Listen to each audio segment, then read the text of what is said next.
And the purpose of the video is discuss about the motherboard and what is the definition of motherboards and their parts of the motherboard. And first is the power connectors.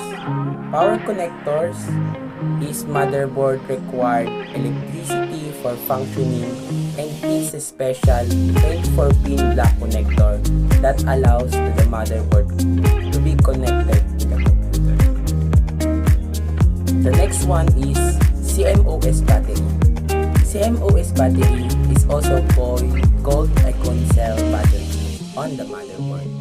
Helps the BIOS or UEFI to store the hardware configuration settings. The next is expansion slots. An expansion slot is a socket on the motherboard that is used to insert an expansion card or circuit board. The next is CPU.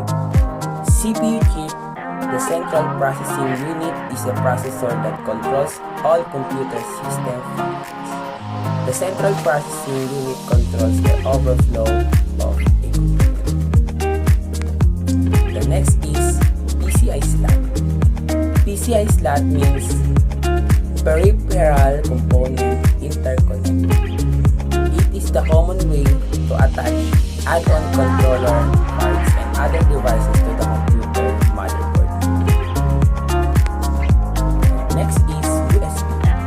The USB port is a significant part of the motherboard that allows users to connect internal peripheral devices such as printers, scanners, and pen drive, and etc. And the next is the BIOS contains the firmware, the motherboard. It consists of instructions about to do when the computer is turned on. The next one is socket. Socket provides many functions including a physical structure to support the CPU and support for the heatsinks facilitating replacement. And the next one is South Bridge. South Bridge is a component found on a computer's motherboard.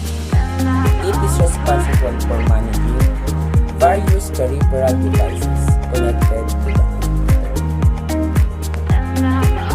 The next is floppy controller. A floppy controller is the other motherboard chip contains a 34-pin cable connected to the computer system with a floppy drive. The next is front panel connectors. The front panel connectors connect the motherboard to the CPU. The buttons and the indicators on the CPU case connected to these front panel connectors. Next is parallel port. Parallel port and all the printers is use the pass used to the parallel port to connect with the computer system. In the parallel port, multiply wires send. Next is the SATA ports are the ports you connect the cables from the storage devices such as hard disk drive, solid state drive, or SSDs.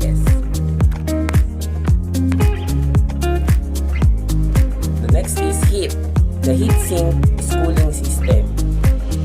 A heatsink is a passive heat exchanger that transfers that heat generated by parts of the motherboard into a fluid medium. And it's the image and these are the looks of the parts of motherboard.